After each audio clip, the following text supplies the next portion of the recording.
Now today we're going to explore the natural self. There's always the idea we're going to attain something. We're going to achieve something.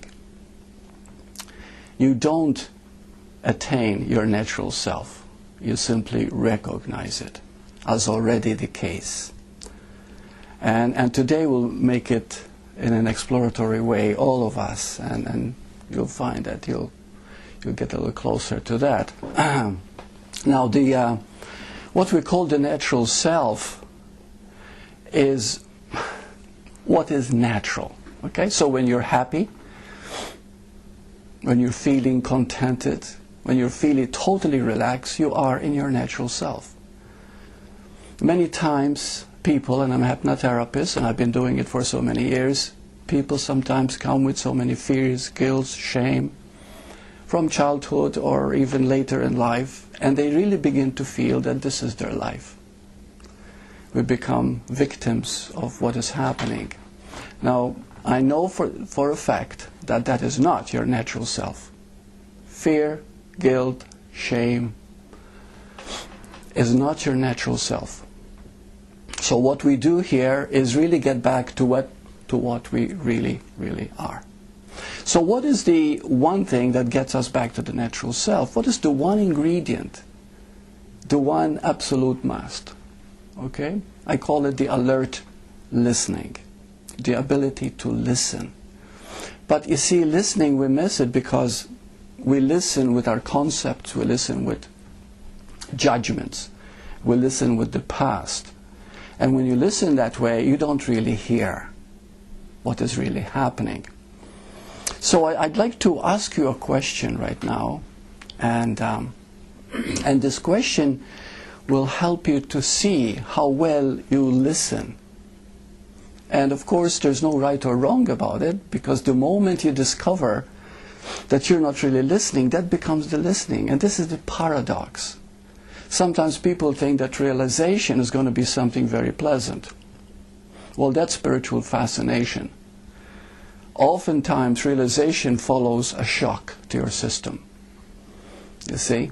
And that makes you realize that, my goodness, I really thought this was real. See, and then you look at it deeper and deeper. Okay, now the question I'd like to ask you, and I'd like to have you all participate, is this. What do you want more than anything in this life? What is the most important thing to you in this life? May I have somebody tell me? I would say, yes, my own self, the capital S. Capital S, okay. So that is your greatest, okay, drive, okay. Who else? Nina? What would you say is the most important thing in your life to you? To share the love that I am. To share the love that you are, okay. Anybody else? Freedom from the critical mind. To be free of the critical mind, okay. And the ego. Okay. Liz, what would you say is the most important thing in your life? The one thing you want more than anything? Similar to me. Okay. Okay. Bill, what would you say? To live in truth, I guess. To live in truth. Okay. And Brent? I thought I knew, but I don't know. Okay, that's fine. Okay, anybody else? To open to the truth of To open to the truth, okay. Okay. All right. Okay, now we were talking about alert listening. Okay? And we want the truth. We want to be free of the critical mind. We want this, we want that. But what we really want is the same thing, all of us. Because I'm going to ask you the next question. Who wants to be free of the critical mind? The critical mind itself. You. Who wants the truth? You. So the first, yes, so the first thing, this is what it happens, you see, with the alert listening.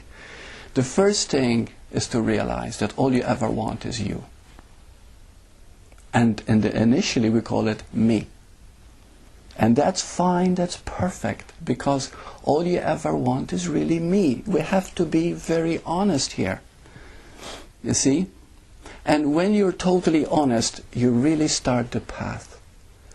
See, we talk about against the ego and against the me and transcending the me, and all the time the me says, yes, I want to be enlightened. I want to get rid of the me. But it is the me that wants all this. You see? So let's get in touch with this me. Now, what is interesting, when you begin to discover that the me is all I want, truly, honestly, because whatever you go, wherever you go, you are this aware space, you are this vantage point. When you are through with that, you begin to see that everybody is the same. Everybody is the same as you. So what happens is that we all look differently in the physical form. The human part of us is different. The being is the same. So therefore, when you begin to see this, and stay with me here, you see, my goodness, it's true. In the being, we all want this. We don't understand what this is. We call it me. For lack of a better word, I call it I am Bert, for lack of a better definition. But you see, everybody wants that first.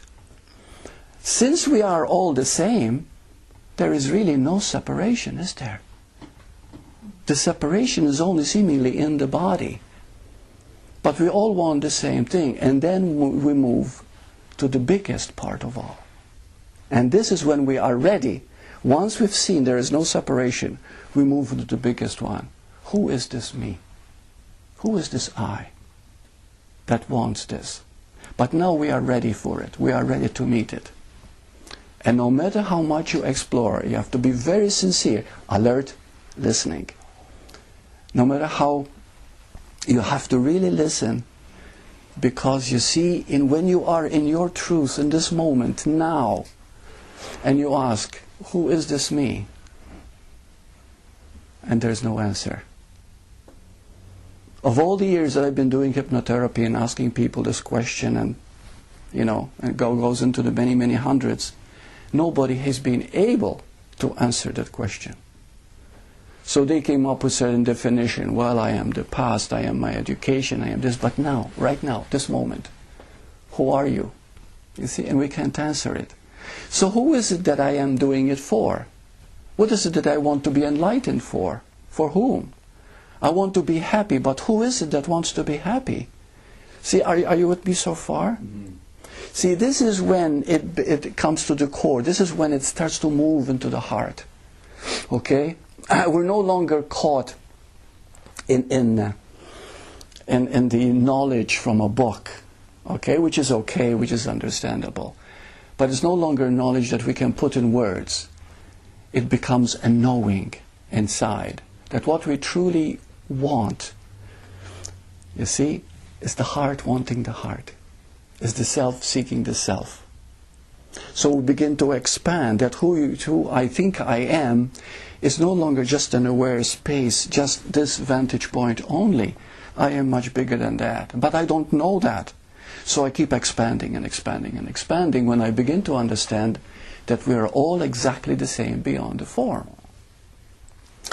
What I'd like to do next is to explore some of the questions that I've been getting through emails within the past few weeks, actually.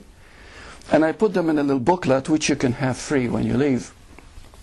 And these are quite relevant, and I picked up the best 5 because I felt that they would answer this. You see? Before we tackle them, let me say this. The biggest understanding, the greatest understanding you can have, okay, which will make everything clear, is to know the difference between awareness and thought. Now, everything that you think, I know it sounds redundant, but everything that you think is a thought. But what if you really look at that? Alert listening, remember? Alert listening. Everything that you think is a thought. Therefore, it cannot be real. It's a thought. Right? It's just a thought. Mm-hmm. Right? Whatever you think, it doesn't matter. Every belief that you have is just another thought.